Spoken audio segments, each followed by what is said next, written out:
Okay, so if we have a look at isomers for organic chemistry, we have two different types of isomers. We have structural isomers, which we can get broken down, and then we have stereoisomers, which are further broken down.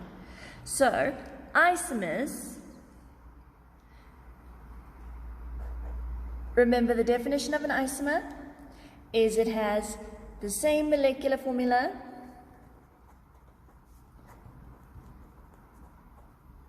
but now it has a different structure.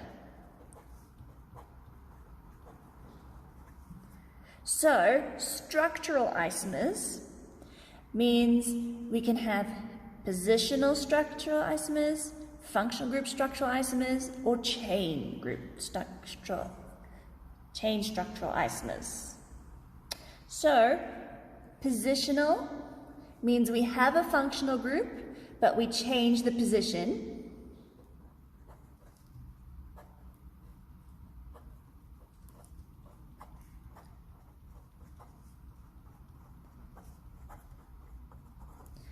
On each carbon. A functional group isomer means it has the same formula but different functional groups.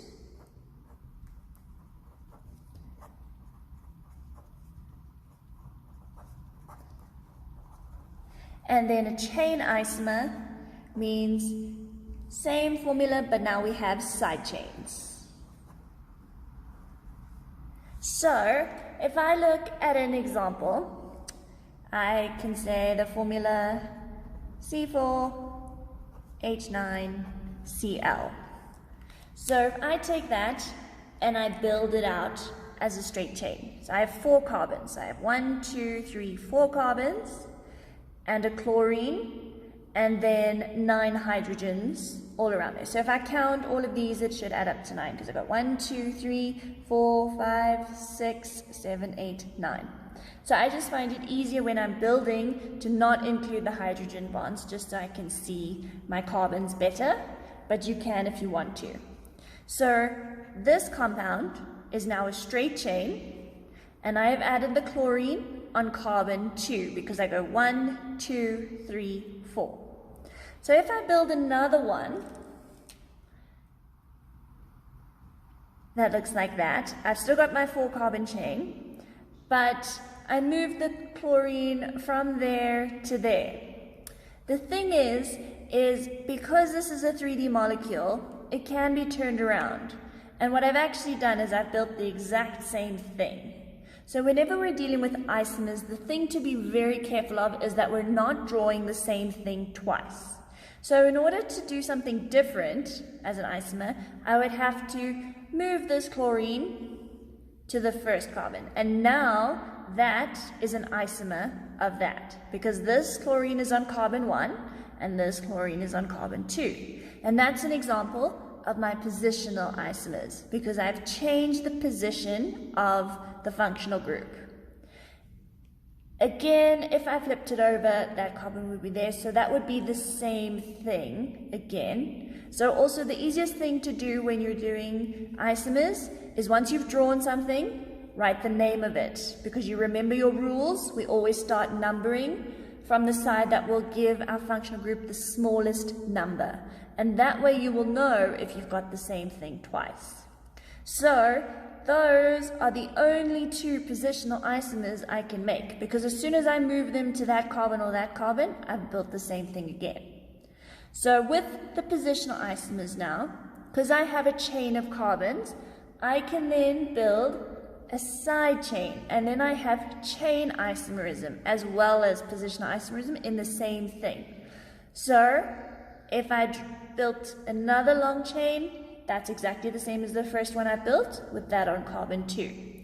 I can then take my last carbon off, and I can add it there, and now I've created a side chain, because my longest chain is 1, 2, 3. So I have a side chain on that second carbon. I can do the same thing if I move the chlorine to the first carbon and left the side chain over there. I've got another isomer.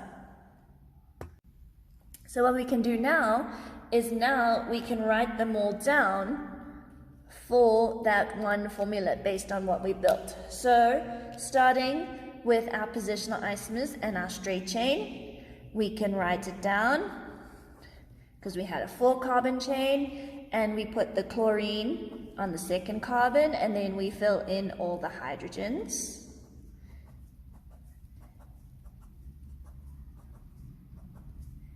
And then we moved that chlorine to the first carbon, and we fill in all the hydrogens.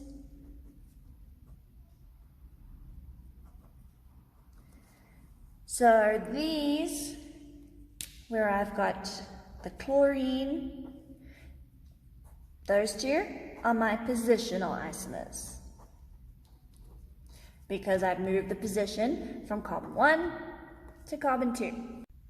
Okay, so I can draw my side chain isomers where I moved my last carbon to my second carbon. So I draw my straight chain with my carbon side chain, and I kept the chlorine at position 2, just like I did over there. So there I have my one side chain isomer, and then I kept that side chain in position 2, but my chlorine had changed position. So I have my 3-carbon chain with my side chain on carbon 2, and then my chlorine on carbon 1. And then I fill in all the hydrogens.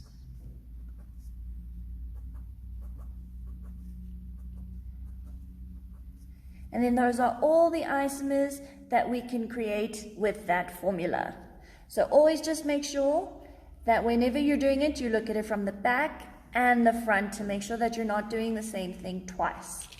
And then a functional group isomer, as I said, it's going to have a different functional group. So if I look at the formula C3H6O, for example, anything that has an oxygen and a hydrogen would be either an alcohol group, an aldehyde, or a ketone.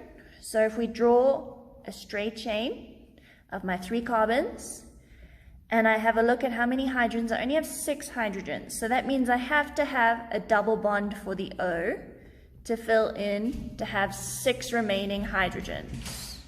So that means this one over here is going to be an aldehyde, because my double bond is at the end and there's an H.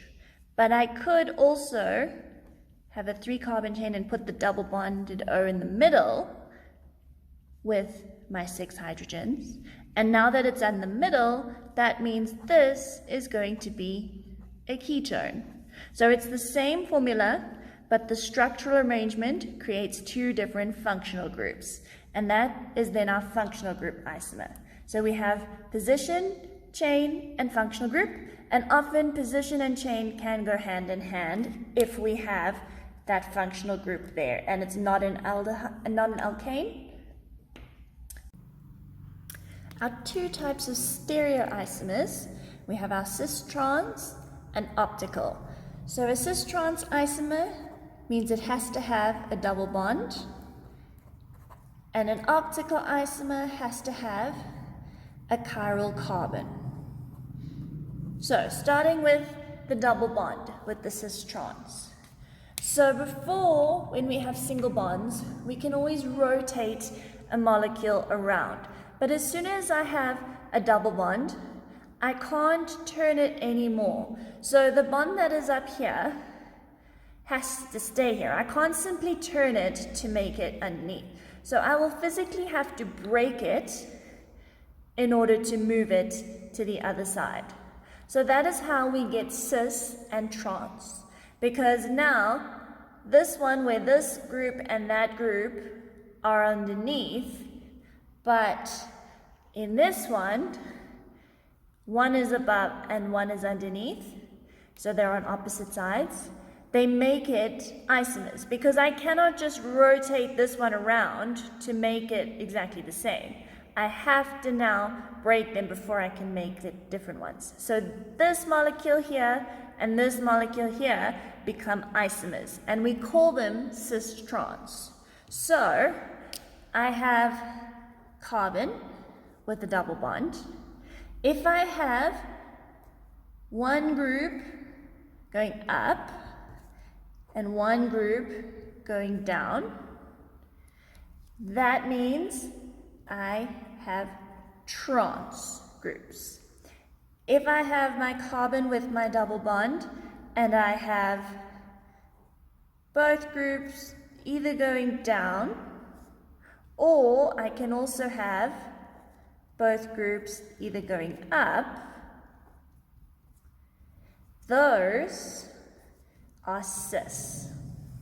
Okay, and don't forget I also have hydrogens there, because carbon has to have 4 bonds. So I have my cis and my trans, and I can remember it because I can say that cis is the same side. There's a lot of S's because cis is the same side, meaning my groups need to be on the same side of the double bond. Then trans is the opposite side, because I have one on top and one on bottom. So that's how I remember it, because cis is the same side. So now this can only happen when I have 2 groups on either side of the double bond that are the same. So I have this group and this group. They're the same. Or I can also say I have that group and that group that are the same. But as soon as I add the same group, so I have a hydrogen. If I have another hydrogen instead of my CH3 group, like that, now I have 3 groups that are the same. So now I can't have cis and trans anymore. So as soon as we do that, or if all 4 groups were the same around the double bond, then it's no longer going to be cis and trans. So that one can't have isomers. It's only when 2 groups are the same. So it could be the H's or it could be the CH3s, as long as there's 2. And then we have our cis and our trans, and then we include that in the name. So here, if I'm going to name it, I have 1, 2, 3, 4 carbons in the longest chain.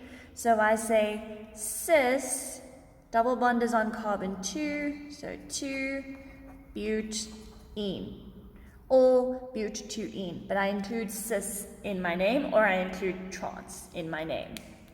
So those are our cis and trans when it has a double bond.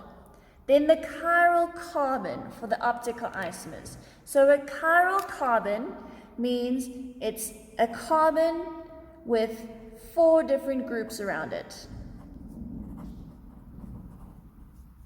So I will have, for example, a carbon. I can have an H, a CH3, an OH, and maybe a CH2, CH3. So this carbon here has 1 group, 2 groups, 3 groups, 4 groups. So we say that this is a chiral carbon, and we always put an asterisk next to our chiral carbon. So as soon as we have something with 4 different groups around it, we can say that it's a chiral carbon, and then it can create an optical isomer, because an optical isomer is a mirror image. So if I have a carbon in the middle with 1, 2, 3, 4 different groups around it, and I took that and I held it up to a mirror, I would end up with something like that, because those would be staring back at them in the same side, and it's the same 4 groups. But if you take those and you put them on top of each other, no matter which way you turn it, there will always be a different group around there. They will always differ in some way. with just that one, no matter which way you go, which means that these are isomers of each other because they look the same, but they're not the same. Because we cannot just simply take one over the other because there will always be differing groups. So with a chiral carbon, we can draw the mirror image of it. So to do that, we start with the chiral carbon as its center. Then we take whichever group we can face up, we draw with a straight line. So if we look at our example there, I'll say H. Then that one that's going up can be in the same plane as one going to the side. So I draw that with a straight line as well. When I do that and they're in the same plane, one then comes forward towards me. So I draw that one with a solid triangle. And when that one's coming towards me, that one is going back away from me. So I draw the one that's going back as a dotted triangle. Then I draw a dotted line to indicate the mirror for the mirror image, and I'm going to draw the other one.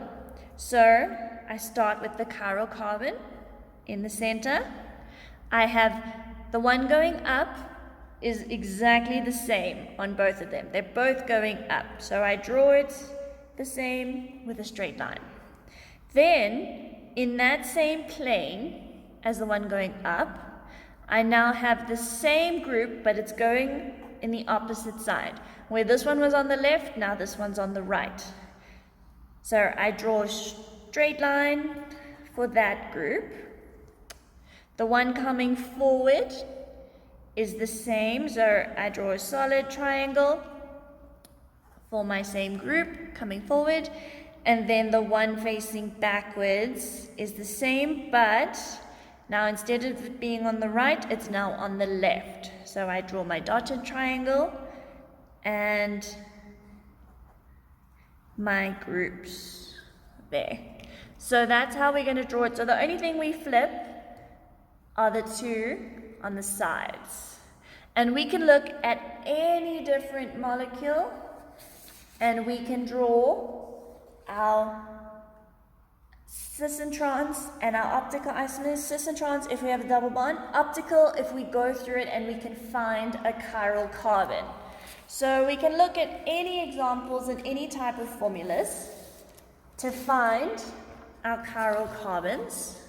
So if I have structural formulas, for example,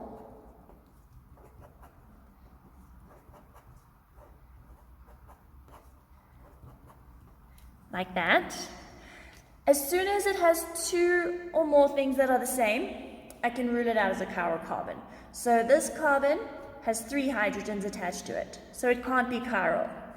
That carbon has 2 hydrogens attached, so it's not chiral. That carbon has 2, can't be chiral. But this carbon over here, we can have a look and it has a hydrogen attached. Then it has this part of the chain attached. Brackets means it's attached to this carbon, so that's another group. And then the rest of the chain attached to that is just a CH3. So that is 4 different groups. So this carbon is chiral. If we want to, we can draw that out as a displayed formula, just to double check.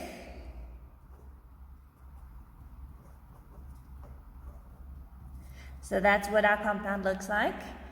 And we have the H, the OH, the CH3, and then our long chain. So we do have that chiral carbon being the same. So you can do that through anything as soon as it has a double bond, no longer chiral because it means those are 2 of the same thing. Or if it has 2 H's or 3 H's, but you can go through. You can also have more than 1 chiral carbon in a compound. You could have 2 or 3 or any number, but for each chiral carbon, we make the 2 optical isomers. So for each one, So here there's one chiral carbon, it has 2 isomers. If I had 2 chiral carbons in a compound, then I would make 4 isomers, because I draw 2 isomers for the first chiral carbon, 2 isomers for the second chiral carbon. So to draw any isomers for any chiral carbons, even if there's multiple ones in a compound, we always start with the chiral carbon in the middle and then draw the rest of the groups around it. Okay.